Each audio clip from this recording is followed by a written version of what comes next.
Good evening, everybody, and welcome to Smack Talk Live. I guess, Lone Wolf, this would be a vacation edition because we're both on technically on vacation. That is correct. Yes, indeed. But you know what? The show must go on. As they say, yes. So tonight, a little bit out of our, I guess, usual format from the last about month or so. Yeah. We are not going to do our top five. In a way, I mean, we are, but we aren't. And today's show is dedicated all to fantasy football. And that's where most people, that's what they care about. Just real quick, NBA's coming up on their finalized playoff. NHL is still going really strong. 0 COVID cases in their bubble. That's amazing, isn't it? And MLB's kind of still just snail pacing along. Yeah, kind of hanging in there yet. Yeah. So yeah, and I think we'll get into the playoffs for the other sports here in the next coming weeks, especially with basketball. We'll talk about that, but yeah, with football season coming up soon, we thought it'd be a good idea to go right into fantasy. It's something that it's huge every single year, and I don't think it'll be any different this year, as long as football proceeds forward and they're able to still play all their games. Right, and the thing about fantasy this year is there are no preseason games to see who is going to have a breakout season. What guys from last year make that jump into a status where they can help somebody win their league. There's none of that. Up till this year, you had those preseason games to be like, okay, this guy's here, this guy's here. Oh, this guy got hurt, this guy's got cut. You don't have any of that anymore.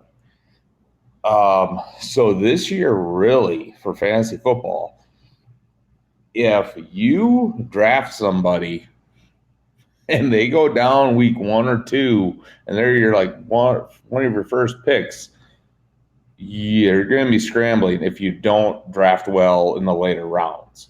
It's true. Yeah. You have to do a good job of picking up those mid to late round finds. And we'll talk a little bit about those. Well, I would even say, you have to do your homework on guys across the board from the injury perspective, because, sometimes depending on what kind of league you're in, maybe your league has rules about that, or you have charges per transaction or what have you, or maybe you don't, but in years past, it might not have had the same significance as it does this year, where you're really looking at that guy's durability and you're questioning, should I draft him in this position? Because I don't know if he's going to last the whole season. And I think you want to take that into consideration more this year than you would in other years. Right. And we'll get into each position, but, you just off the top of my head, a guy that, people will probably look at, I'd say at least second or third round, like Carson Wentz. Do you take him early, right, just because you think he's going to have a good season, but with his injury history? Right. That's kind of what you're saying here. Exactly. Yeah. Potential for a guy getting injured, you have to take into consideration, unlike in previous years where you could still take him and, have time throughout the preseason to determine if he's actually going to pan out, or if you want to trade him or cut him or whatever. So, but the way it's going to work for everybody that's listening, that comes in or listens to this on YouTube or on Podbean here, is we're going to start with kickers, defense, tight ends, wide receivers, running backs, quarterbacks. Yes, we're not giving any love to kickers and defenses in fantasy, because if you do, I would be hard pressed to think you're winning a lot of leagues. Yeah, yeah. I mean, Uh, if you have done what we've seen in some of our fantasy drafts, where guys are drafting a kicker like as early as the ninth round, you're probably not winning your league, you know. But hey, more power to you. If you got somebody in your league More power like to that, at you. least you can look at it and say, hey, probably getting that guy's It, money. and Just then if we have time at the end, I do want to go over the ESPN rankings. I sure. looked at both the ESPN and NFL.com rankings. Yeah, NFL.com rankings, I think, are much more accurate yeah, than the yeah. ESPN ones because I saw some and I'm like, what are you guys smoking at ESPN? Oh, there were a few in Um, there. Yeah, Holy yeah. cow. I agree. We'll talk about that, at the end if we have time. So we're gonna get going here, and we'll start out with kickers. And to be honest, I didn't spend a ton of time on kickers. Um, I just And didn't neither did I. because my philosophy on kickers and defense, I'm gonna draft the best available at the end of the draft, and then it's a week to Right, week thing. right. Unless you get one of the top defenses, it's more of a matchup thing. And same with kickers. If they're I'm looking for that team, that kicker that the offense is going up against a solid defense that they're probably going to kick a lot of field goal attempts because that's what you want from kickers. If you can find somebody that's making 5 field goals a Yeah, week, um, you're you're going to have one of the top kickers. Um, so I didn't spend too much time, right.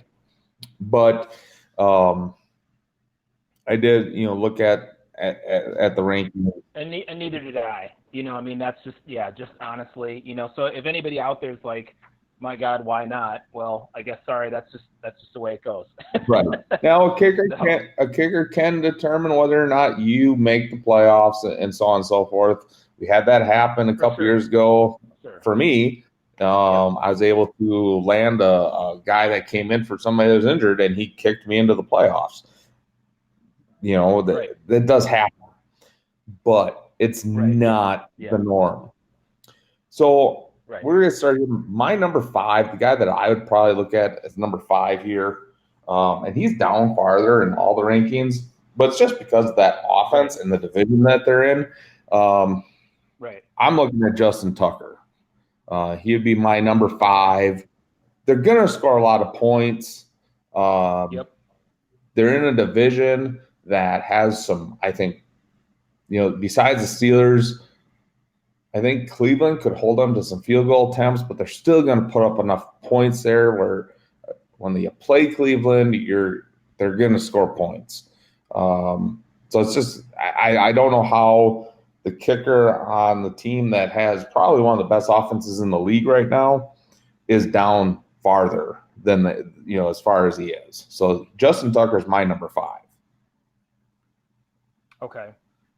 You know, I actually had him rated a little higher just because I felt like you know, well, we'll get into that, but I just had him rated a little higher.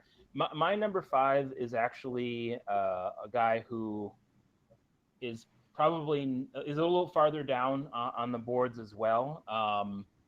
I just think that this offense will be rejuvenated, and maybe I'm wrong, and maybe they're going to score more touchdowns than field goals, but I just feel like they're going to put up a lot of points in this division, and he's going to have to be kicking quite a bit. So my number five was Matt Gay from the Tampa Bay Buccaneers. I feel like they're going to be putting up a lot of points. I know he's kind of an unproven. I mean, I don't think we know a lot about him, but he's a little lower down. But he's my number five. So Yeah, because I'm looking at the NFL.com rankings, and I don't even think they have him on here. oh They really? oh he's lower than 25, so he's way down there He's my number according five. to, so um But again, here's the thing. Like you said at the beginning, you know, if you draft this guy and he doesn't work out after a week or two, you cut him and you pick up a different yeah, kicker. It's not rocket science, exactly. people. You move on. It's a kicker. I mean, I remember there was one year I drafted a kicker and I cut him and picked up somebody else before the first game. It, Exactly. Yeah. I mean, it's it's just the just, way it is. yeah. So my number four, again, and I'm going off of how good I think their offense is and the division that they're in. Um, they do have two tough games um, versus the 49ers, but I think this team could bypass the 49ers even this year because I'm just not a big fan of Garoppolo. And that is Jason Meyer of the Seattle Seahawks, who I would look at as my number four ranked Mm, kicker. That offense is sure. dynamic. Russell Wilson is one of the top touchdown passers in the last 3 years of the league. So Yeah. they're going to score points. Um, and he's consistently been at the top of the scoring for kickers in the league since he's come into the league. So Jason Meyer, Seattle's my number four. Okay. My number four is a guy who has been around for a while. He doesn't kick for a good team, but it's an offense I think that while stymied quite a bit and is going to be not very good, um, they're still going to be able to, I think, kick a lot of field goals because their capacity to score a lot of touchdowns, I think, is a little less. They're not. They're probably going to finish fourth in their division. However, that's just the way it goes. But he's a great kicker. He's been doing it for quite a while, and that's Matt Prater with the Detroit Lions. Oh You need a yes, guy that's reliable. He's one of your guys for sure. yeah, and he's one of those guys that they may not score a lot of points, but he may kick two 50 plus yard field goals in a game, Right, and depending right, on your league structure, could score you 8 to 12 points. right. Exactly. Yeah, So, so you just never know. You know, that's the thing with Detroit. You just never know. They could go get shut out, but then they could kick 7 field goals in a game. You just don't know yeah, yep, because of that roster is so unbelievably wishy washy. Um, yep. my number three, right? We're up to number three. Yes, we are. Um, Yep. is a younger kicker, not on a very good team. He's not. The team is not going to be very good. Um, but just because of who they now have at quarterback, they might be able to move the ball, get in the field goal range. Um, I think they have a potential to kick a lot of field goals. They're going to be passing a lot because they're going to be down in a lot of games. And that's Randy Bullock from the Cincinnati Bengals would be my number three. Oh, oh, wow. Okay. I, they're going to move the ball because, Sure. Yeah, I mean they they've do got have. some weapons. Yeah, yeah. Yeah, they just don't have enough to get into the red zone and score a ton of touchdowns. I think they'll Right. kick a lot of field goals, and a lot of his points will be garbage points. You know, they'll get Right. down by 20 some points, and then the other defenses will just start putting in their younger guys or play vanilla, and they'll get 17 to 20 junk points as a team. Well, that's still a decent amount of points per game for a kicker. So my number three is the guy you mentioned earlier, which is Justin Tucker. I feel like he's one of those fairly reliable guys who, if you get him on your squad, you probably won't have to dump your kicker and pick up another kicker if you draft him. It's possible. Don't get me wrong, but he's been pretty reliable over the last several years in terms of kicking. So I had him rated pretty highly, coming in at number three. All right. My number two, um, guy that has been in the league forever. Um, yeah, he's along the lines of Prater. Might even be been in the league longer than Prater. He is on one of the best teams in the league. They're going to score points mostly because of their defense is going to put their offense in good field goal position.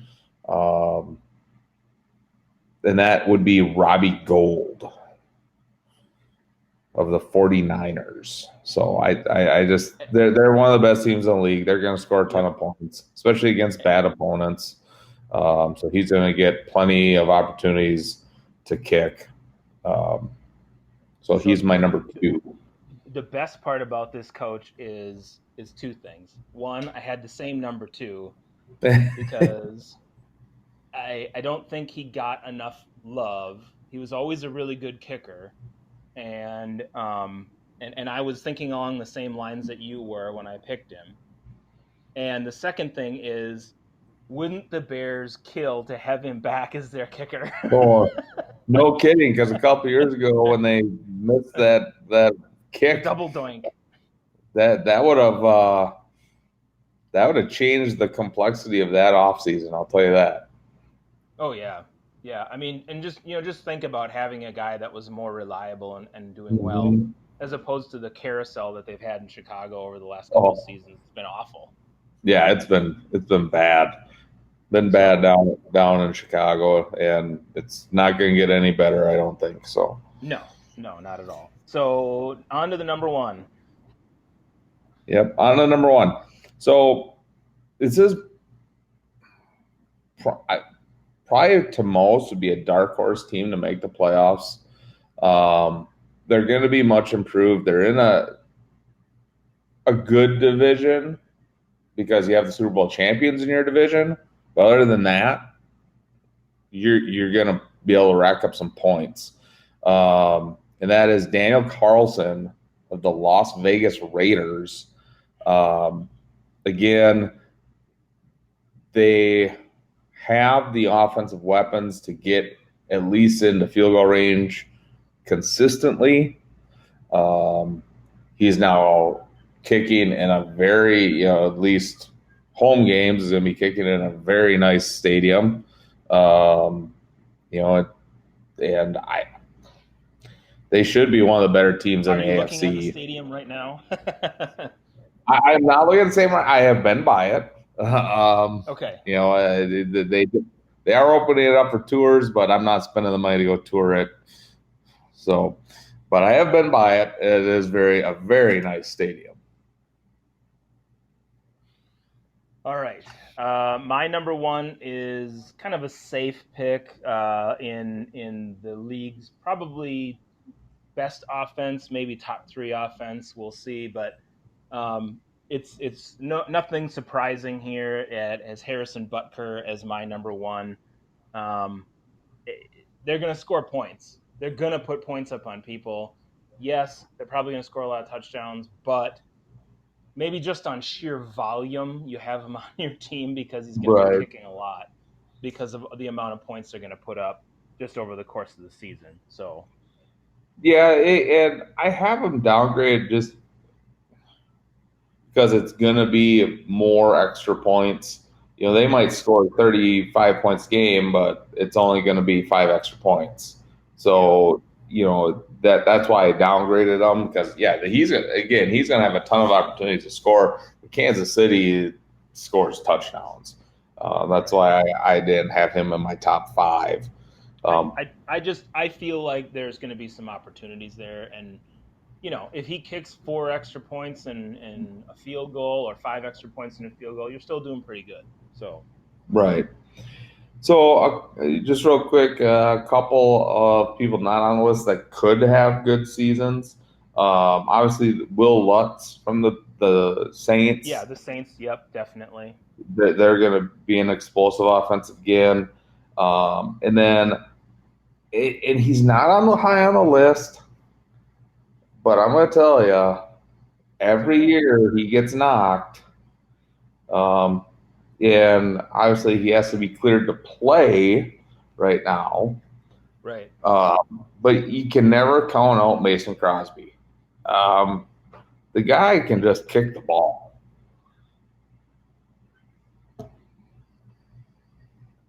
Well, I wonder where I didn't do that research on him. So don't know where he finished last year in terms of was he X in fantasy scoring for kickers.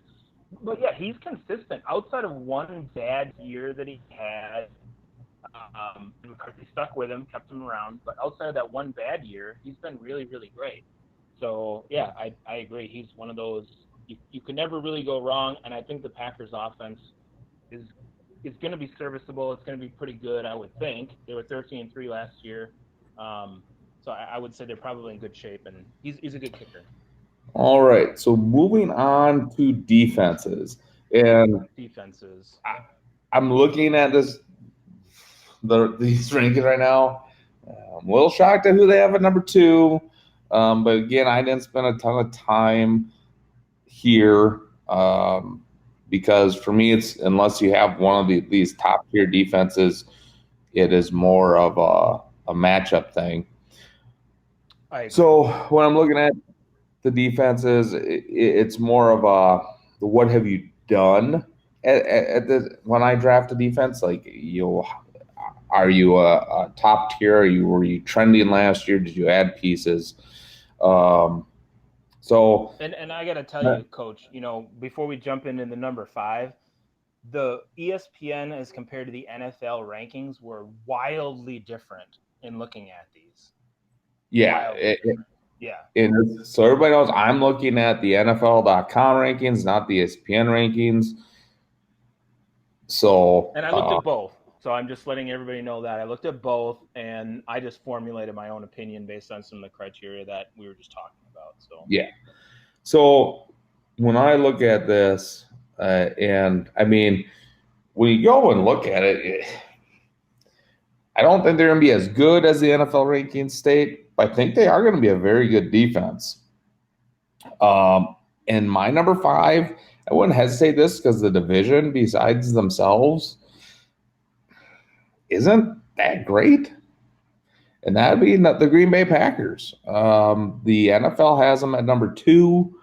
I don't think they're that good, but I think they're starting to finally get athletes that can play defense this day and age, that can run and are athletic. Um, so they're my number five. yeah, on the outside looking in for me, but I agree. I think ESPN and the NFL had them rated low.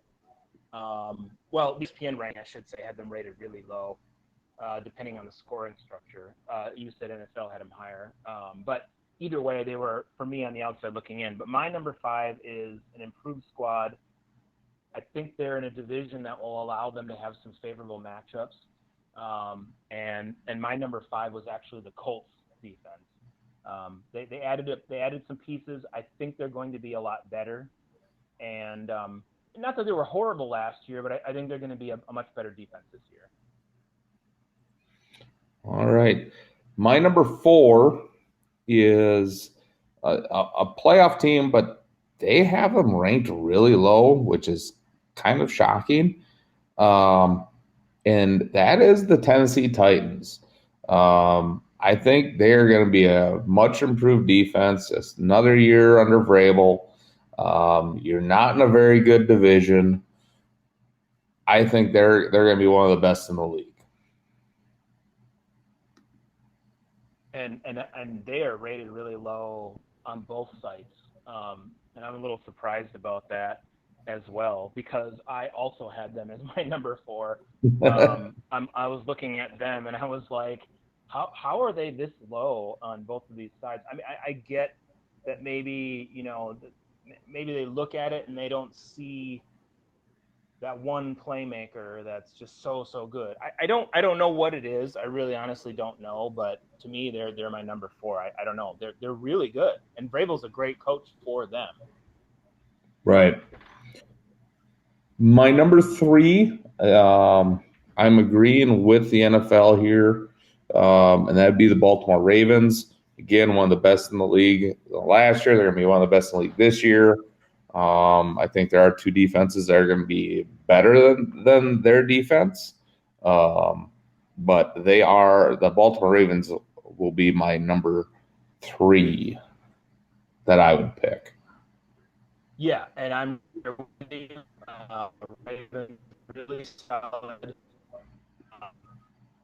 Yes, there are some games where they get scored on, but they're really good, and I'm at number three as well. So, So you're cut out there a little bit, Lone Wolf. So you have Ravens at number three also. oh, sorry, Ravens at three. Ravens at number three. I agree with you. Yeah, they're going to be solid. They're All my number right. two. So my number two, kind of a bounce back team this year, I think, and that'd be the Pittsburgh Steelers. Okay. There's some give and take on this particular number two.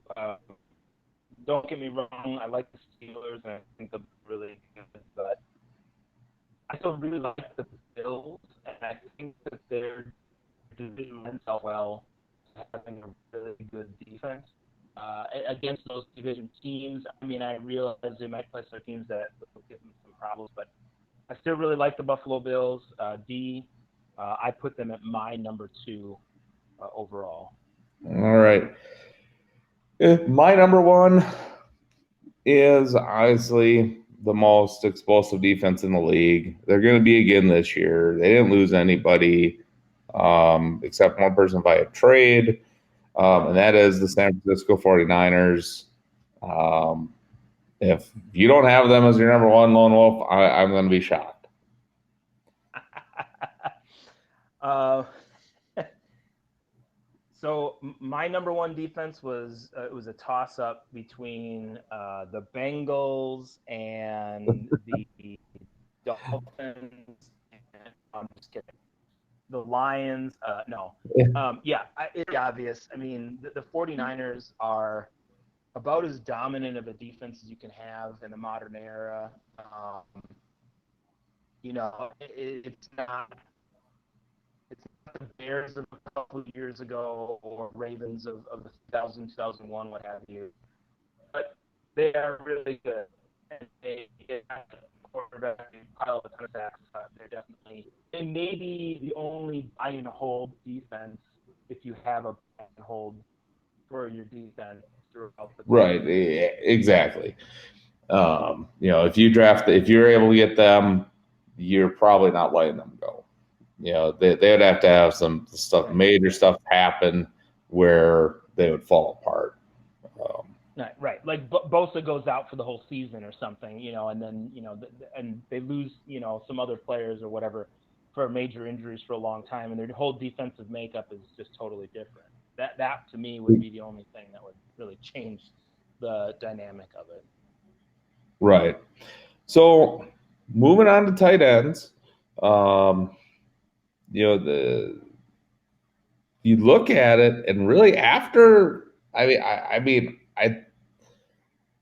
after the what I think are the top two, it's kind of a toss up. Yeah, Um, it really is. I totally agree. so I would go. My number five would be Mark Andrews from Baltimore. Again, he's in a dynamic offense. I think Yep. Lamar Jackson's going to learn to use him a little bit better than he did last year, and he could even be higher than that. But I would take him at number five. Um, I would too. I don't. I think he did well last year. He's never going to be one of the top two guys, but he's going to be reliable, and he's in an offense that's going to move the ball and score points. That doesn't really have a standout receiver on its squad, so you can count on Andrews putting up a decent amount of points. He's going to have around 70 receptions, I think, this year. So he'll be there for you. right. My number four, I'd go with Zach Ertz from the Philadelphia Eagles. And I'm going based off of Carson Wentz learning that he needs to just check down and throw the ball to Ertz more than scrambling around, getting hit, getting hurt. If Yeah. that doesn't happen, Ertz's value goes way down. Yeah. So Ertz would be my number four. And he's at my number four as well. I don't think there's going to be a lot of variety in the tight end market. You're right. But you just when we're talking about it, I mean, there's guys that are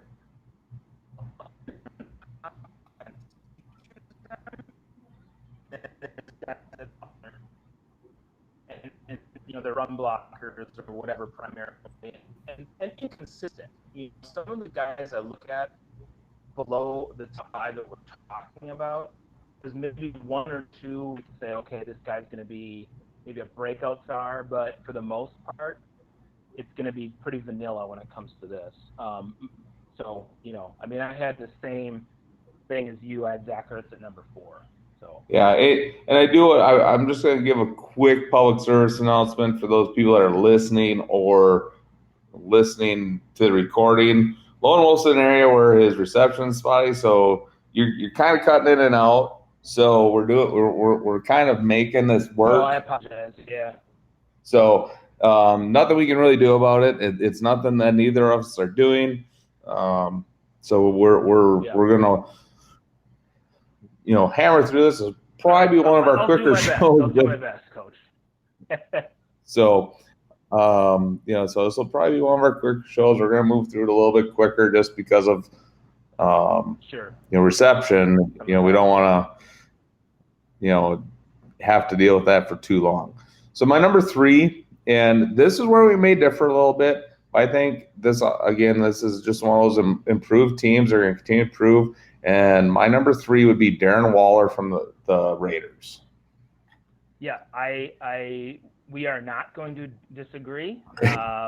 Darren Waller is my number 3 as well. This guy he has the potential to be the best tight end in the league. And I mean, Mhm. I'm saying that. I'm throwing the gauntlet down.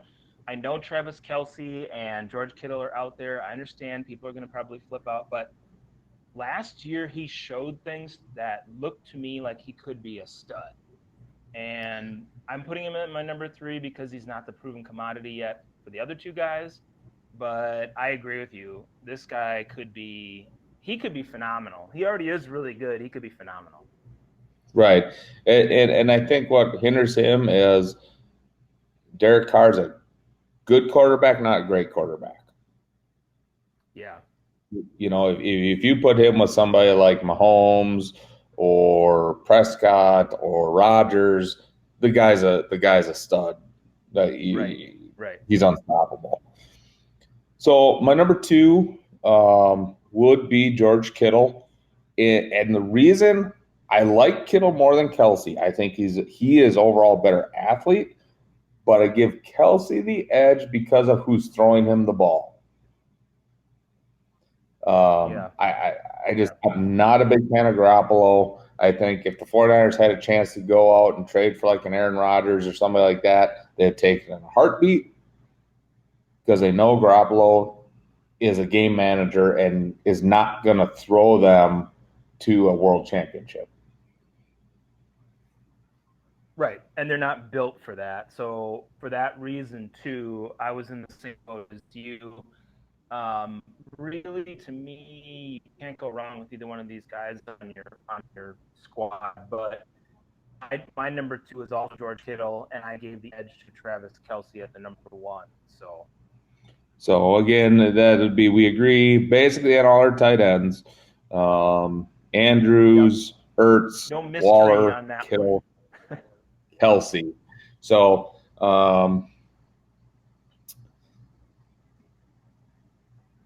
and if you don't really get one of those top guys, that might be a rotational position too.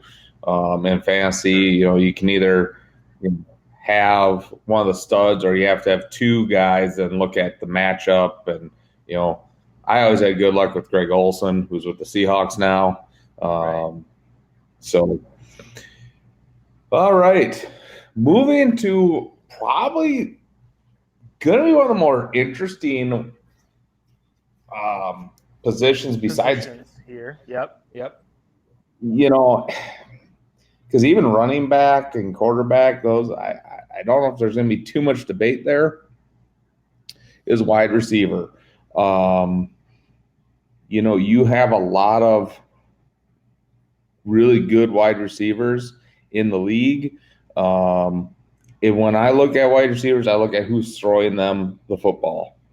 Um, that's that for me. That has to play into the equation because if you don't have somebody good throwing you the football, you're not going to be good. Right. I agree. Yep. So my number five, and again, this is hard because I'm looking at, I looked at this list. I was like, holy cow, there are a lot of good receivers in the league, There are a right? ton. Yeah. Yep. So there is a lot of debate that could happen here, but I think he's at least going to come. I think this guy could have an unbelievable year, especially because all of his teammates opted out, but he's on the defending world champions. He is fast, and he has the best quarterback playing right now, throwing him the ball, and that's Tyreek Hill. And I even debated having him higher, but when I look at it, I think there's a few other guys that are more, they're going to get more targets to him. Tyreek Hill's that the burner. You get him the ball in his hands, 4 or 5 times a game, but he could go for 200 yards and 3 touchdowns out of those Right. touches. So Tyreek Hill's my number five. And I'll say this: to me, he's not a boom or bust guy. Um, I think he's still going to get targets, and he's going to try. They're trying to get him involved in the offense as much as they possibly can, and they want to. So even if he has a down game, he's getting the football. I had him at my number five as well because I don't think he's getting the volume of targets that some of the other guys that I had on my list are getting, just like you said.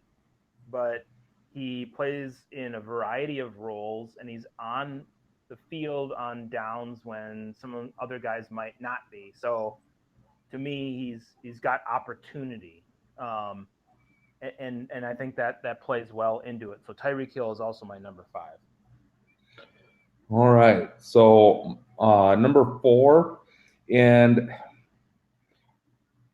I kind of went back and forth between two players here. It was either they were number three, number four. Ultimately, again, it came down to who's passing the ball.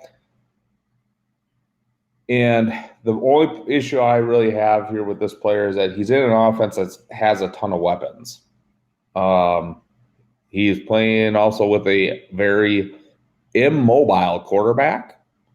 Um, he's probably the greatest quarterback winning wise in the NFL history, and that's Chris Sure. Godwin of the Tampa Bay Yep. Buccaneers. Um, it'll be interesting to see how all the dynamics with Tom Brady work. That's Mm-hmm. a concern of mine. Um, he could be probably one of the best, probably be the best receiver in the league. I just don't know if Tom Brady has it anymore, to be honest. He even admitted that he was having a hard time learning the playbook because he hadn't had to relearn a playbook since he came into the league. Right. So that's a little concerning, but um, I think he's easily in the top five. And I think that this is where we're going to differ. I had a thought that Tom Brady's going to have a good season. I think. I think this. He's got weapons here that he just didn't have in New England. But I didn't put either Buccaneers receiver in my top five because I thought, well, it's possible one of them may end up there. They're both really talented. Don't get me wrong. Um, but I think they're on the outside looking in for me. So I left them both out of my top five. How they split up the target, what the offense is going to look like, I'm not quite sure. Could you do wrong with having them on a fantasy team? No, but my number four was the and true going to get a lot of targets because that's who he is. It's Julio Jones. his touchdown production isn't as high. So if you value that more in your league, maybe you look at a different guy. But he's still a tried and true product to me. And that's why I left him at number And, 4. and, and who was that again? You cut out there when you said who it was. Julio Jones. Julio Julio Jones. Jones is your number 4. All right. Yep. All right. So my number 3, again, this is we said this could be one of the more interesting ones. Yep. Would be Julio Jones. He Okay. is still one of the most talented receivers in the league. Matt Ryan is no slouch throwing the ball. The question is, do the Falcons have enough weapons to prevent a defense from double teaming Jones? That's going to really determine his success this year. But like you said, he's tried and true. He's proven, and they're going to throw him the ball. He hasn't really lost that much in his step. And if you can get Julio Jones, I would take him. Yeah, hands down. He's a great one wide receiver number 1 to have. Right. So moving into the number 3 spot. Um, for me, I had a debate here for my number 3. But I think I elevated one guy over just because of the volume that he's got. One guy is a proven commodity, but now he's on a new team. So I thought, well, I'm not quite sure how this is going to work out. I think he's going to have a really good year, though. He himself is an excellent receiver. And I think the quarterback that is throwing to him is going to take a step forward. So I maybe it's a reach. I don't know, but he's rated pretty high. And that's DeAndre Hopkins at number 3. I think, just in looking at it, the marriage of Murray and Hopkins could be one of those that works out well. Young quarterbacks need a solid, proven receiver to be a safety valve, and this guy is a great safety valve to have. Right. And my only concern with Hopkins was, Murray's going into, was it year 2, right? Yeah, it's year 2, I believe. Yep. And usually that second year, quarterbacks struggle because the coordinators have now a whole season of film on them, pick up some tendencies. So Right. that's why I Unless didn't you're have Patrick Hopkins. Mahomes. Unless you're Patrick Mahomes. Yeah. Um, Yeah. and that's why Hopkins wasn't in my top 5. Sure. Sure. Um, my number 2, we know him well. He's going to get a ton of targets unless somebody steps up on the roster, and that is Devontae Adams. Yeah. Number 2 is also Devontae Adams. I don't think there's any question that he's a clear-cut number 1 receiver. And yes, there are other possibilities there in Green Bay, but it's probably not very likely. So Devontae Adams is your guy. No, can't go wrong. He's gonna catch a lot of passes this year. And do we really even have to go back and forth? Our number 1, Michael Thomas, New Orleans. No, I, Michael Thomas, number 1. I mean, if you don't take him probably in the first round, if you're at the end of the first round, or even depending on what structure your league, if you're a PPR league and you don't take Michael Thomas, and you bypass him, you might want to get your head checked out. So Yeah, the dude's gonna have. They project him for 114 receptions on ESPN. He had 149 last year. He's going to catch at least 110 passes, and on the upside, he could catch maybe 120 or 130. You take Michael Thomas; he's the number 1 guy. Done. right. So moving to running backs, and I'll tell you what, I am kind of shocked at some of these rankings.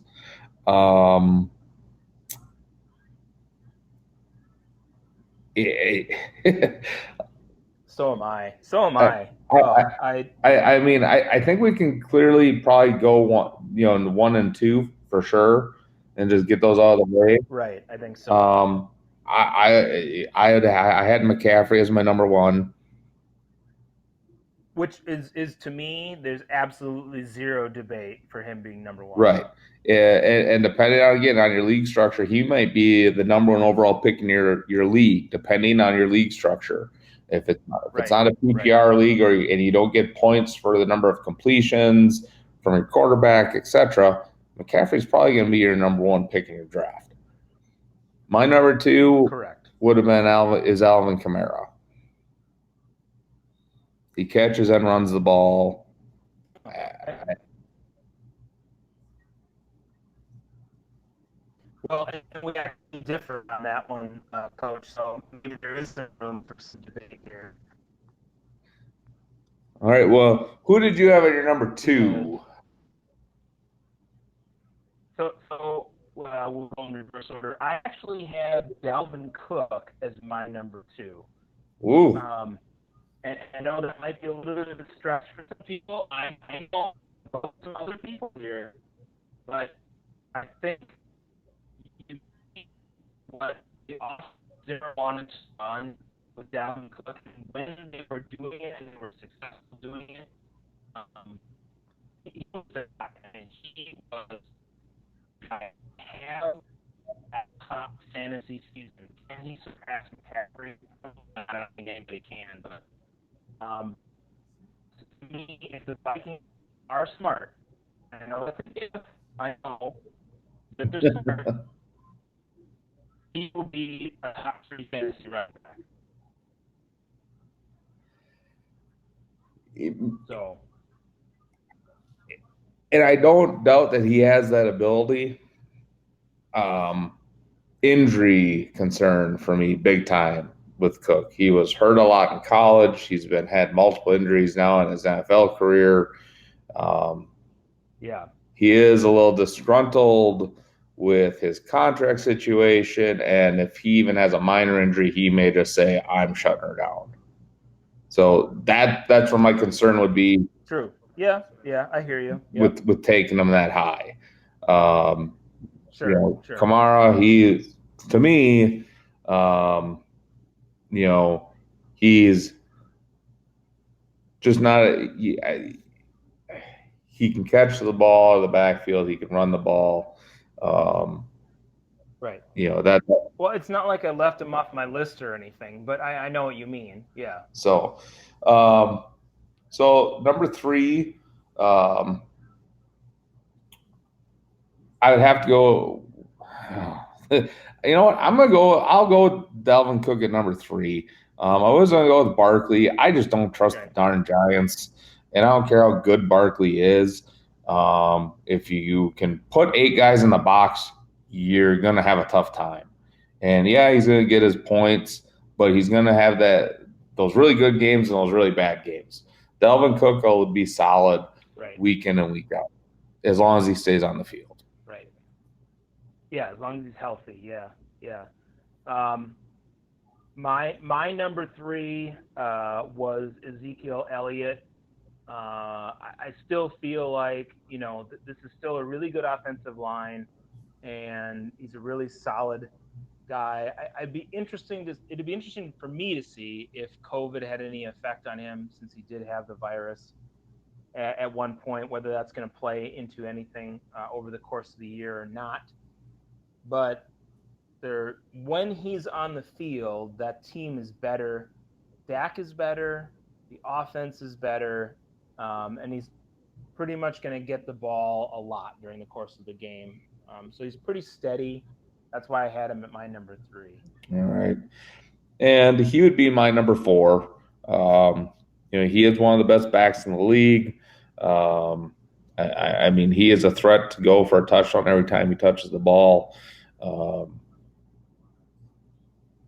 Questionable if Mike McCarthy will utilize him in the style that he should be utilized in. Mike McCarthy kind of, Right. you just don't know what he's going to do. Elliott's more attack line of scrimmage guy, and Mike McCarthy liked a lot of the zone concepts. So we'll Right. see. Yeah. So I don't know what's going to happen there, but I think if you're looking at a running back and you pick him, you probably won't be disappointed by what you get. My number four is the guy you mentioned earlier, and that is Alvin Kamara. Um, I agree. I mean, really solid, and he's going to produce for you in that offense. It's a very high scoring, high powered offense. So you really, especially in a PPR league, he catches a lot of footballs. You can't go wrong with Alvin Kamara. All right, and then my number five, and this, he's rated lower, and there's other guys ahead of him. But again, it's not Barkley. I don't trust the Giants at all, and I'm going with Derrick Henry here, the reigning champion for rushing. Just got a new deal. I think the Titans are going to be improved. They're in a winnable division with not really stellar opponents within the division. And I think he actually will win the rushing title again this year. And I got to tell you, Coach, I went back and forth on this one because I want to believe in Barkley and I want to think the Giants made improvements on the offensive line, but I don't. I, I'm right there with you. I just can't. I'm like, okay, is he going to be a top 10 back? Probably in fantasy. Yeah, he probably will be. But it's the Giants just haven't shown anything to me. I mean, this is the guy that we talked about who should get out of town and go play for a good team. Um, I agree with you. Derrick Henry isn't going to catch a lot of balls out of the backfield, but he's going to get 300 carries or more, and he's going to get a lot of yards, and he's going to get a lot of touchdowns. So if you pick him as your running back, you really can't go wrong. I agree with you. And number five, Derrick Henry. All right. And the big thing with Barkley, too, is I mean, the Giants hired a wide receiver coach as your head coach. I, Yeah, I don't even remember his name. Judge? Judge. Yeah, He'll be there maybe 2 years, and he'll be canned, and maybe. you know. So we're two quarterbacks, and I think we do the same with the running backs. We go our number one to our number five because I think our like the four and the five definitely there could be some debate there. Uh, Sure. Yep. you know, This one, I don't think the 1-2 is going to be a debate, except maybe the order. right, and um, again, I'm looking at the NFL, and they have one of the guys that I would still put in the top five, like number nine, number 10. Um, so, but let's go to number one. Um, it's very close in the rankings here, but Yeah. I would still take Patrick Mahomes over Lamar Jackson as the number one quarterback because again, Lamar Jackson now has D corners have film on him. They don't have those explosive wide receivers to really stretch the field to help him. And I think people, and fantasy wise, they give Lamar Jackson um, the edge because of his rushing. But the Chiefs, because they lost their running back, are going to chuck the ball all around this year. If Mahomes doesn't average 35 to 40 passes a game, I'll be shocked, to be honest. Right. And I was in the same boat as you, Coach, because I took Mahomes and I said, Lamar Jackson's still going to have a good season, but I think a lot of that rushing is going to be curtailed. You look at what the Titans did to Lamar Jackson in the playoffs. Yes, it takes a good defense to be able to do that and to be disciplined, but I think things are going to be different for Lamar Jackson this year than they were last year. Mahomes, they drafted Clyde Edwards-Helaire but the Chiefs just throw the ball more anyway. So Right. Mahomes is going to have at least 35 touchdowns this year. You just can't go wrong with the guy. To me, I agree. I give him the edge at number one and Lamar Jackson at number two. Yep. And that's what I had. So it takes us down to our number three. And NFL.com has Deshaun Watson at number three.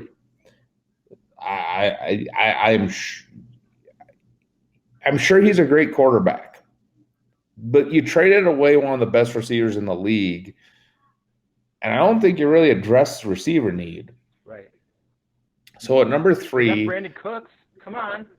yeah, oh, great. You got Brandon Cooks, who's bounced around the league and hasn't really, I think, proven his That was a worth. joke. Yeah, it's not. Yeah. Uh, Yeah.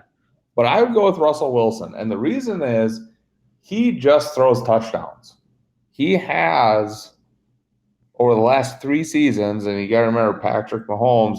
He's right there, but Russell has a full season on Mahomes, so it's kind of a gray area. But Russell Wilson has the most touchdown passes the last 3 years in the league. He's averaging over 30 touchdown passes a season with at the last three seasons a subpar receiving core. You look at what they've done. Yeah. I think their receivers are much improved. So I would take Russell Wilson as number three. Really? Yeah, really. I did the same thing. Why? You have to read my mind. No, we didn't plan this out in No. advance. We never do. So I agree with you. Look, Russell Wilson he's the epitome of consistency, and not just wins on the field, but he puts up numbers. The guy can still beat you with his legs, and he throws a lot of touchdowns. He's going to be in the top five for fantasy quarterbacks. Hmm. I mean, I'm just going to say that. And look, at the end of the year, if he's not, you can shoot me, whatever, it's fine. But I'm pretty sure that this guy, based on historical precedent, which is all you have to go on anyway, he's going to be good. He's my number three. And if you can't get one of the top two guys, then you couldn't do better than Russell Wilson. Right. All right. So here's where the debates could start for us. So, and again, we don't have preseason to go off of this. Um, but I think based on just, again, like you said, precedents and the past, at number four, I would, looking at the teams that are below, I would take and I wouldn't even debate it. If he was available, I need a quarterback. The other three guys are off the board. I would take this guy. He's going to be an all-time great, no matter what happens the rest of his career. And that's number four is Aaron Rodgers. Uh, I know the receivers are kind of in disarray right now, but it's year two in a new offense. I think he's going to do better than he did last year. And with an improved defense, he's going to get more opportunities on a short field. So I think Aaron Rodgers can easily be in the top five for fantasy quarterbacks again. And I do disagree. I mean, obviously, I love Aaron Rodgers, and I'm a Packers fan. I just don't see the Packers. I don't see him putting up the same level of production that would put him in the top five. He could be. I think he has the capability to do that again. It's kind of like, people looked at him last year and said, oh, he threw 26 touchdowns. He's not the same Aaron Rodgers, blah, blah, blah. And I think you have to remember the last 2 years. So McCarthy, I think the last year with McCarthy really was just a bad year all the way around. So we just wiped that away. Last year, Aaron Rodgers was very efficient. He very, very, very rarely throws any interceptions. Um, I don't think he's top five, though. I don't think he's top five.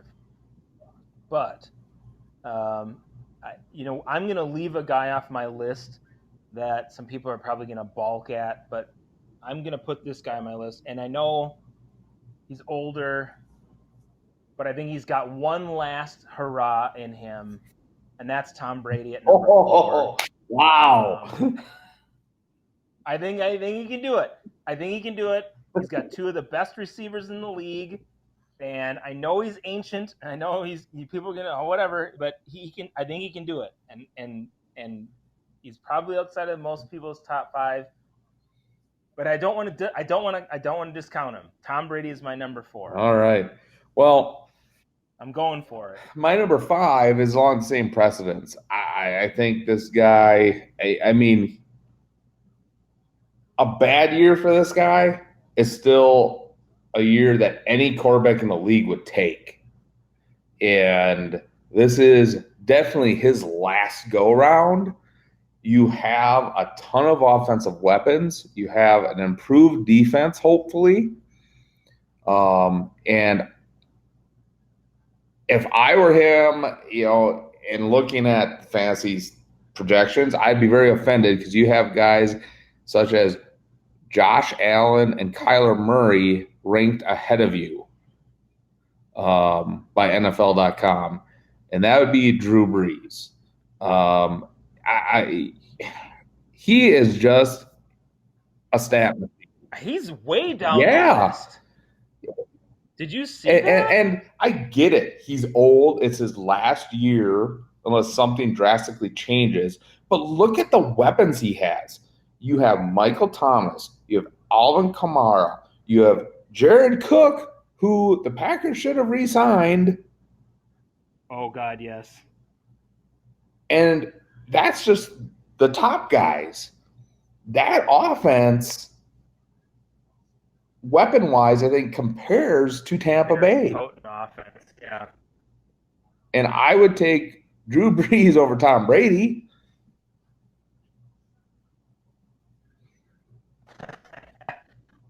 Well, I'll tell you what, Coach. Here we agree at least that Drew Brees is underrated because I also had him coming in on my list. I feel he's being really disrespected. Yeah. Um, I look at it and I say this is a guy who's been phenomenal for years and years. And on some of these sites, I mean, I'm looking at some of the ratings. He's rated as low as 11th or 13th or something. I'm like, what are you guys looking at? I mean, I get that some of these other young quarterbacks like Kyler Murray is one of those up and coming guys. I was a doubter when he first came into the league. He could be a lot better, but Drew Brees is a proven commodity. Yes, he's older, but they still have a great offensive line with a ton of weapons. Mm-hmm. I don't see how he's not going to be good. I don't know. So, yeah, Drew Brees was my number five. Yeah, and that's the thing. I just and I think Kyler Murray will eventually be I don't know if he'll ever be top five, but he'll be a solid top 10 quarterback. Um, you know, but you know, I just don't get some of these rankings. So that does it for our position rankings. I don't either. Yeah. Um, like I look at ESPN, right? They have Drew Brees at number 11. They have Carson Wentz, Josh Allen, Deshaun Watson, Kyler Murray, and Dak Prescott over Drew Brees. Right. What do you see in them over Drew Brees? And that's in, I believe in the PPR league. In the non PPR league,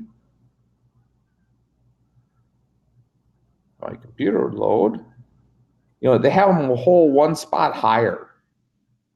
I mean, you have him barely rated higher than Daniel Jones. And how about this? Ben Roethlisberger, who I think is going to have a solid year, is rated lower than Daniel Jones.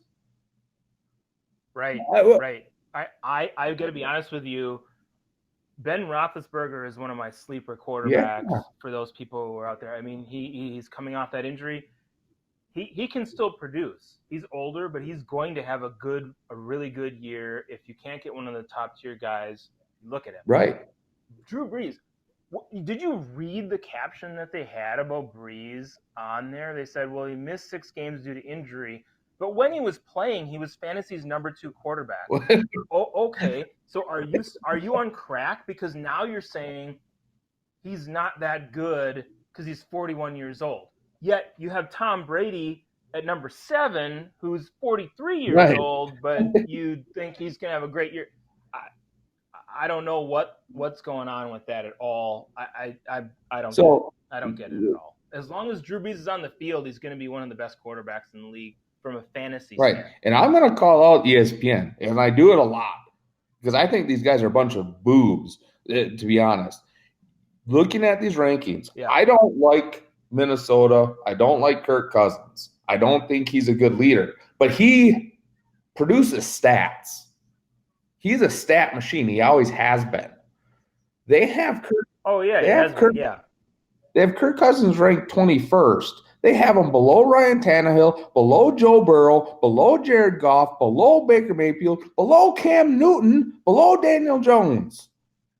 I'm sorry, and Josh Allen. I would take Kirk Cousins over Right. all those guys. How can you sit here and tell me that Cam Newton in New England with a depleted roster is going to put up more stats than Kirk Cousins? Cam And Newton is yes, going to everybody, put up I am a defending lot the more. Viking. I'm defending a Viking player here because I'm sorry, Right, it's right. absolutely ridiculous. I don't get it. I don't get how you can have Daniel Jones ranked as your number 14th quarterback in the league. He is not in the top half of the quarterbacks in the league. No, I mean, it just there's a mystifies lot of me. guys who are rated above Cousins who didn't put up the same amount of fantasy points as Cousins. And yeah, I agree with you. We're looking at it from a fantasy perspective, not who Right. wins games, and sometimes they correlate. But yeah, Kirk Cousins had the tendency in his career to put up a lot of stats. Now, I get it with Dalvin Cook. Maybe they're going to run the football more, but that really didn't stop them last year. He still put up a decent amount of fantasy points. But you So, you still have Adam Thielen, and now you have Justin Jefferson, oh yeah, yeah, yeah. and you have I agree. name of I, their I tight agree. end. I agree. The ratings to me are not good. I really don't think they took some things into consideration. I'm not quite sure what angle they were going at, but yeah, the guy puts I up mean, stats. Is he a I'm top 10 quarterback? Probably not, but he's no. definitely not the 21st quarterback on the list. Ugh, You're no. you're telling me they have Kyler Murray at number 3 in their non PPR rankings for fantasy points. Right. Right, right.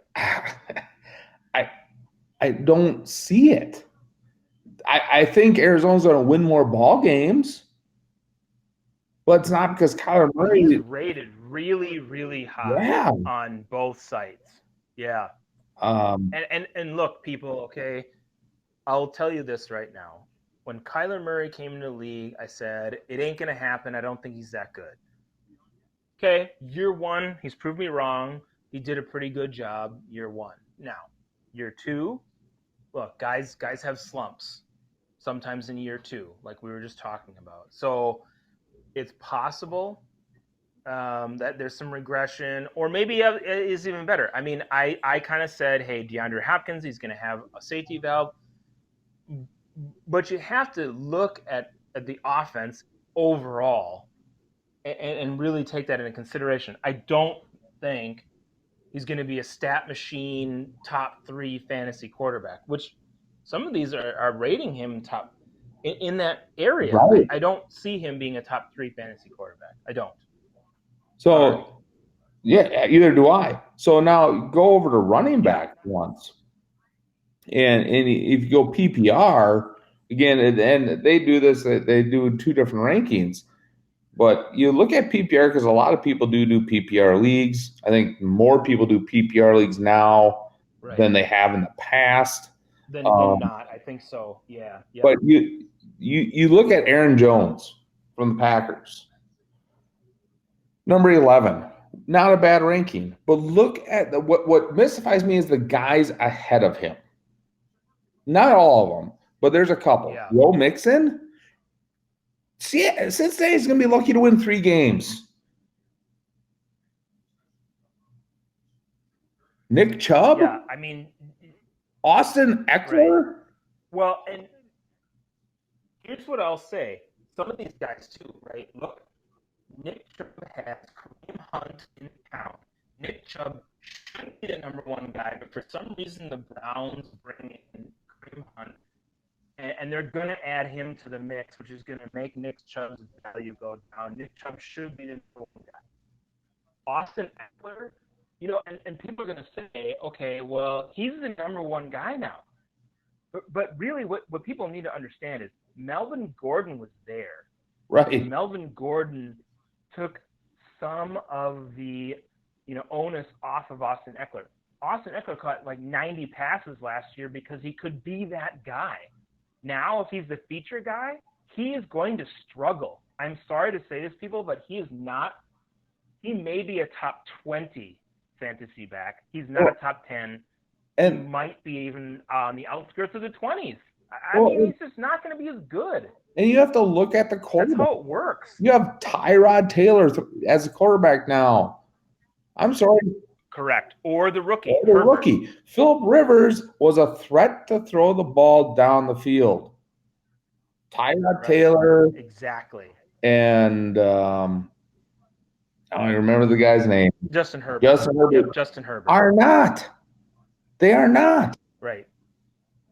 Unless Herbert surprises us That's all, not going to and happen. that may be the case, but it just right now it's not going to happen that we can conceive. Right.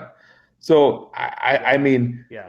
it is shocking that looking at some of these rankings, um, it's almost Yeah. like I'm very surprised by some of them. Yeah. they're trying to will certain teams to be better than they're gonna be. And I know this is fantasy and it's stat driven, but here's the thing: look at most of the top players. They're usually on very successful teams. Usually, if you're drafting right now, Lone Wolf, would you even think about taking a New England Patriot player? No. Nope. I No, wouldn't their draft a offense single one. isn't going And to be. and not only that, I would take it so far as to say that I see the Patriots defense is rated high Yeah, in both sites, fairly high. I wouldn't touch them with a 10-foot pole right. because their offense is not good and their defense is gonna get scored on. I don't care what scheme they run. I don't care what they do. They're not going to be a top 10 fantasy defense. They're No, not. absolutely Don't not. touch them. The New England Patriots aren't even going to sniff 500 this year. They had too many guys Yeah. opt out of the season. Right.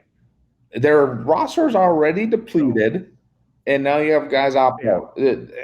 I Right. I want. I wouldn't touch them at all. At all. I would love to talk to some of these guys about this stuff and just ask them the question. But and this is what I've noticed, with rankings lately and things like that. And it it is what it is. Yeah. All these fantasy pundits that think they're really, really great have such big heads that they rank these guys, and if they're wrong, they always have an excuse why they were wrong. Well, Oh, how right. about this? Yeah. Yep. Stop taking your personal feelings in place here and look at the team that the player's playing on and the division that they're in, because that's what Right. determines how good they are. That's Right. why I struggle saying Dak Prescott's going to be one of the top fantasy quarterbacks. I know Mike McCarthy. He's Right. a moron. He's a boob. He's going to be on that headset thinking about, I need to get the In-N-Out burger instead of coaching a football game. And you know what? I mean, I didn't put Dak in my top 5, but everybody's in love with him because of what draft they had this offseason. But Dak's still going to be good. You Well, know, I mean, yeah, he's going to I be agree good. with you. You still have to say, look, I don't like the Cowboys. I don't like Mike McCarthy, but Dak Prescott is still going to be, I think, in the top 10 as a fantasy quarterback. And I have to say that because it's what it's going to Right. happen. He's going to be But good, they people, have him so high. like love or not. Oh, they have him like, some of them, they're like third or Yeah. fourth, or he's really high up I there. don't Yeah. think he's going to Yeah. be that good because you have Ezekiel No, I Elliott. don't think so. You're not going to have two top three guys in fantasy at different positions. And if you do, you're winning the Super Bowl Right. because your offense is that Yeah. good. Yeah. Yeah. And I'm sorry, I don't even see the Cowboys winning their division. Yeah. I don't think so either. So, I don't either. um, you Right. so I think it's interesting when you look at this stuff. Um, Yeah. Yeah. and so this is, for fantasy people that listen to this, do your homework. Don't go purely off of rankings. No. If you go off of rankings, What I I agree. you may make your league playoffs, but you're not winning your league. Um, Deshaun Watson. I like Deshaun Watson as a quarterback, but Yeah. who's he Yeah. throwing the ball to? Right. Who's in? And you know what? Last year, I might have put him in my top Right. 5. This year, no, no You way. you had DeAndre Hopkins. Nope. Now who do you have? Right. Yeah, and that's where I, you know people. you have a downgrade, and you have to look at that. And this is what I think we need to emphasize. What you were saying, we're emphasizing. You have to do your homework on this. Who are these guys throwing the football to? You can't look at it last year and say, okay, this guy was great last year. Some of it historically, yes, but if their roster hasn't changed much, or the guy has proven to you, like Russell Wilson has proven to you that Right. to a certain extent, it doesn't matter who he's throwing to. He's just Russell Wilson, and it doesn't matter, and he's going to be good. If that guy has done that, and you can see that year after year after year, great. But if that's not the case, then maybe not. You know, I mean, guys have been able to prove that, but if they haven't, you're taking a flyer, and if you're taking a flyer on somebody and it's an early round, do you really want to take a flyer on somebody in an early round? Right. I would say So, no, you don't want to do that at so all. You know, you don't want to take a tight end in round 1, which happened in one of our fantasy drafts. right. Let's take Watkins for example. This year, their top, and this is per ESPN rankings, their top ranked Right. receivers, Will Fuller at 35 and Brandon Cooks at 38. Yeah. You're telling me Yeah. he's going to be a top five fantasy quarterback when you have do not have a receiver ranked in the top 20? Right. Exactly. Yep. You know, No way. but then they give Josh Allen a huge boost because Buffalo gets Stephon Diggs. Well, I'm sorry, Josh Allen, you still have to prove it to me. And I'll tell you what, And he hasn't. Buffalo's And that going to be that offense is not potent. right. So it's funny. It's fun to look at all this stuff. Um, Yeah. Yeah. and if any fantasy gurus want to come on our show and explain how you come up with rankings, I'd love to have you because I am mystified. Oh, that'd be great. I am mystified how you can have, Yeah, like Baker Mayfield in the top half of quarterbacks in the league. I, yeah. I don't know. you know, I, Well, the thing is, to a certain extent, all of us are wrong at the end of the year based on what happens. But this is a meteorology kind of thing, right? You can say the weather is going to be whatever it is tomorrow, and then it's not, and you can be like, "Well, I was wrong. Move on." But I think you're doing a disservice to people when you do that. You can't just look at the ranking, like you said, and think it's going to work out. You have to think about a couple things. Injury history, yes, but the scoring system for your league. And then what I always did was, okay, is this guy, if you're drafting in the top 2 rounds or top 3 rounds, is this guy the feature guy for that offense?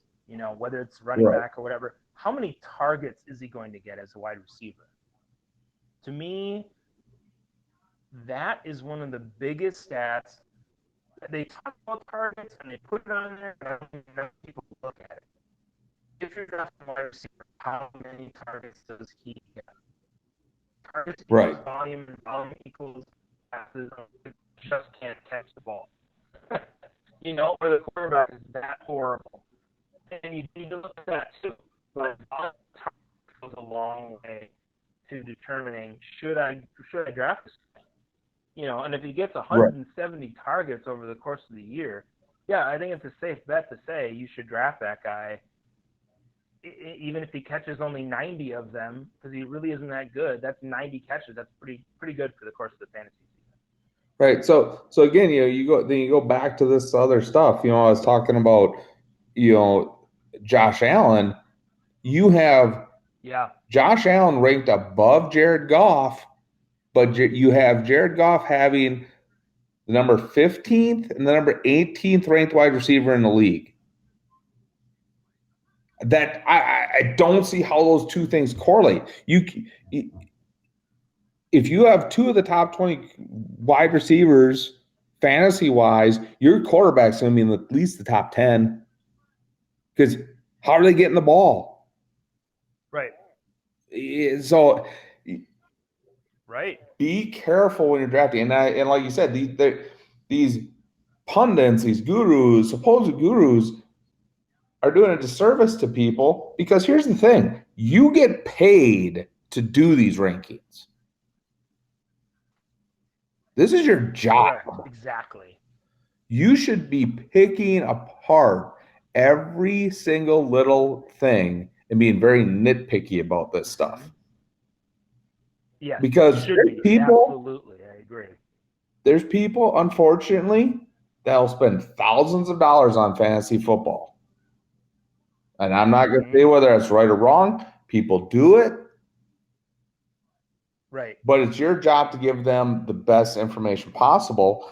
And it's almost like they type names into a program. The program spits out these lists, and that's what they publish.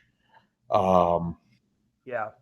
I just, I really, And here's the thing too. I mean, part of it is we're trying to break you a little bit. Like when I first started fantasy football so many years ago, right?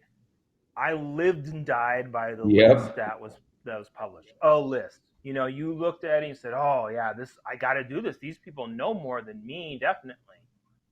But I'm just here to say, let's debunk the myth a little bit.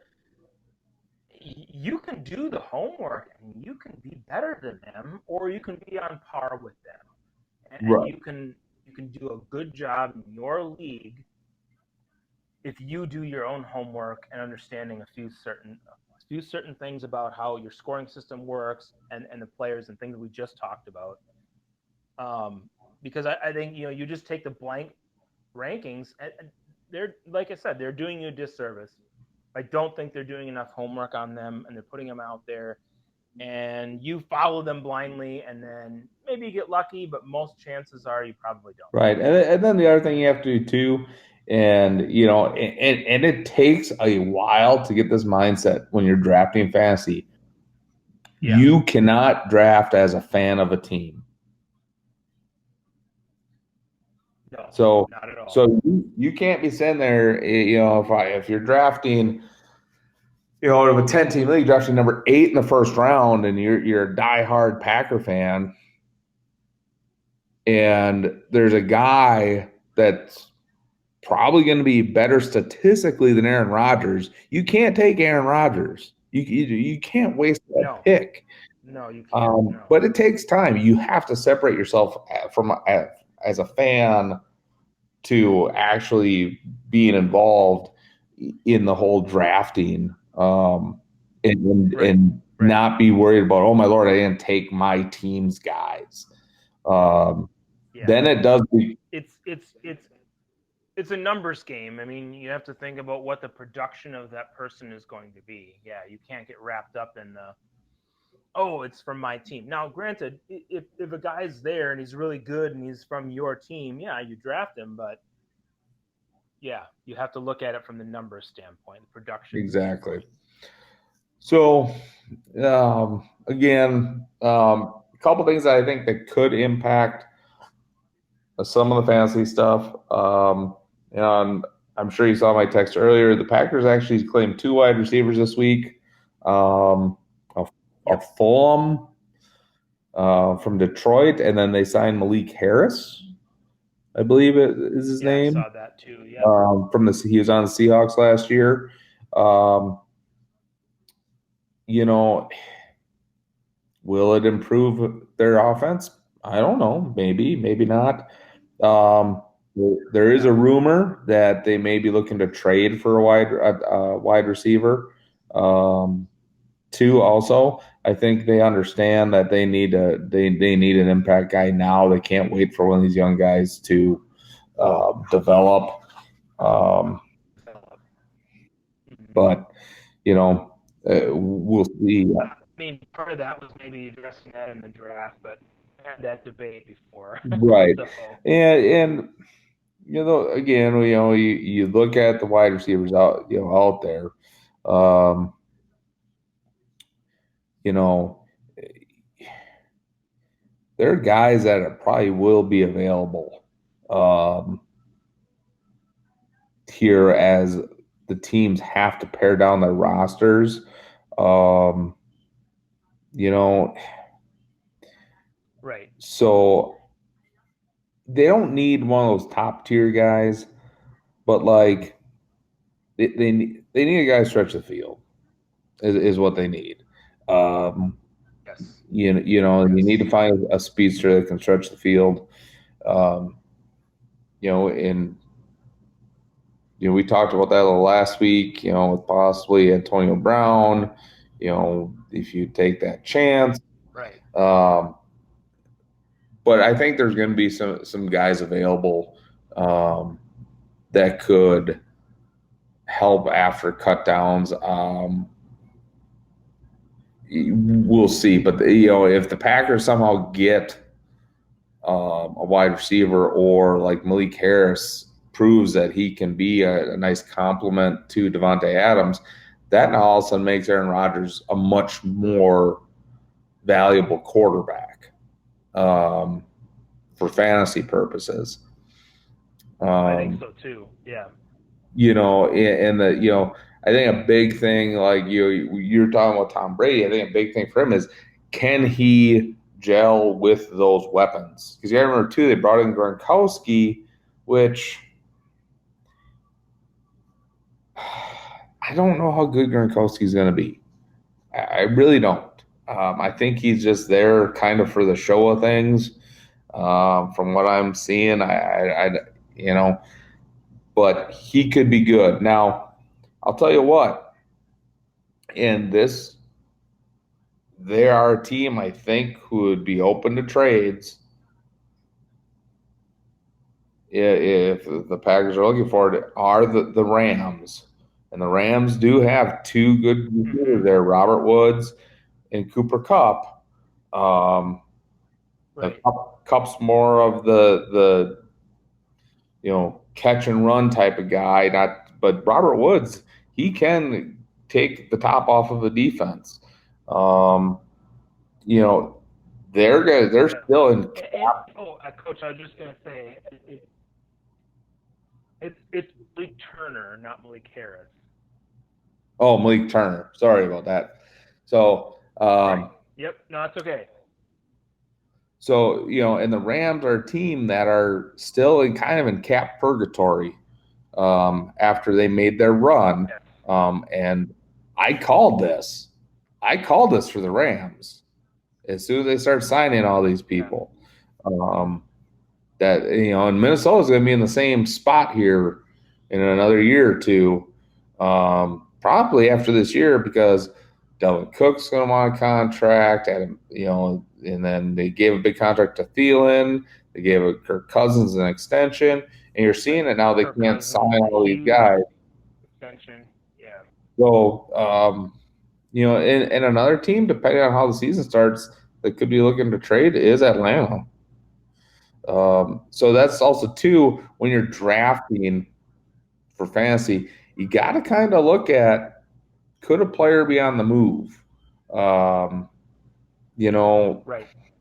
Because there have been players who have been traded mid-season who all of a sudden become, a stud in the second half of the fantasy season because of their trade. And they've moved right, on to a new team, fresh perspective, whatever, and it's worked out for them. right. And so when you're drafting, especially in the mid to late rounds, you're looking like I'm looking at receivers like AJ Green.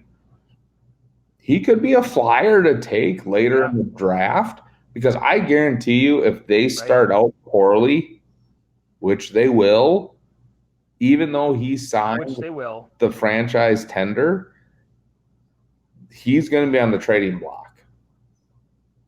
Yeah. Um, Yeah, and I mean, look, he's older. He's probably going to either want to move on or he's going to want to end his career, something like that. But if he can get new legs in a new city and a new team, and you can get something for him, why wouldn't you do that? right. Exactly. So he could have a reinvigoration in the second half of the season somewhere. And I know this guy, he is ancient. He's not the receiver he was, but again, when you're looking at fantasy, he would immediately benefit from a move, I think, and be valuable down the stretch, like a Larry Fitzgerald. He's not going to score you Sure. 20 to 30 points, but you trade him to like a Green Bay or like a Houston, he's going to put up 10 to 15 points on a regular basis. Because now you got Yeah. Devontae Adams, they're going to double cover him, and Larry Fitzgerald is one of those veteran quarterback or running receivers that will find the open. Receivers. Yeah. So there are a lot of possibilities. Do not shy away from those types of guys later in the draft.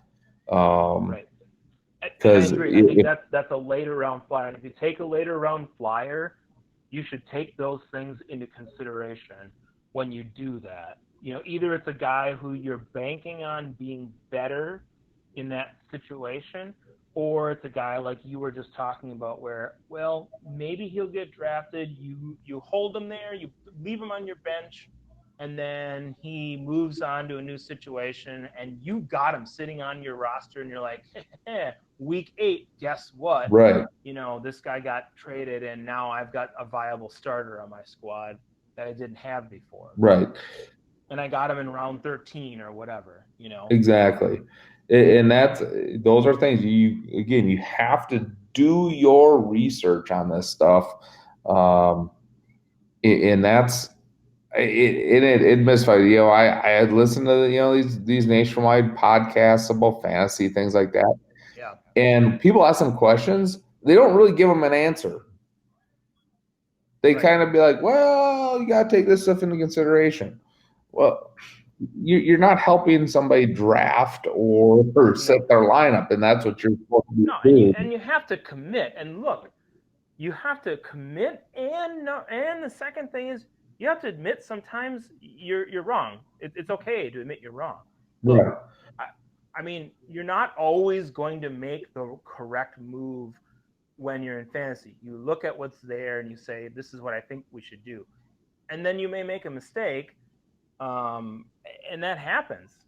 Sometimes you do, but you try to do the best possible thing that you can based on the information you have.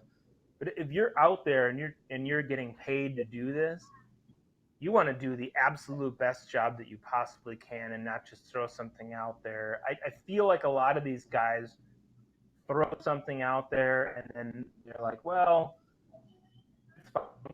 It's kind of a crap anyway because you can't like the game and things different. This guy got injured or whatever. No, Right. do And the I best you possibly can. Come on.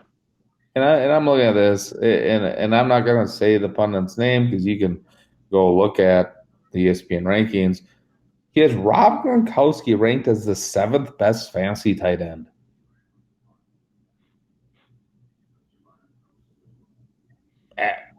Yep. How? How? I would take Jared Cook over Rob Gronkowski. I would take Austin Hooper over Rob Gronkowski. There's so many guys I would take before Rob Gronkowski because I don't think he's the same Rob Gronkowski that retired. Um, He's not. He isn't the same guy. Let's just be honest.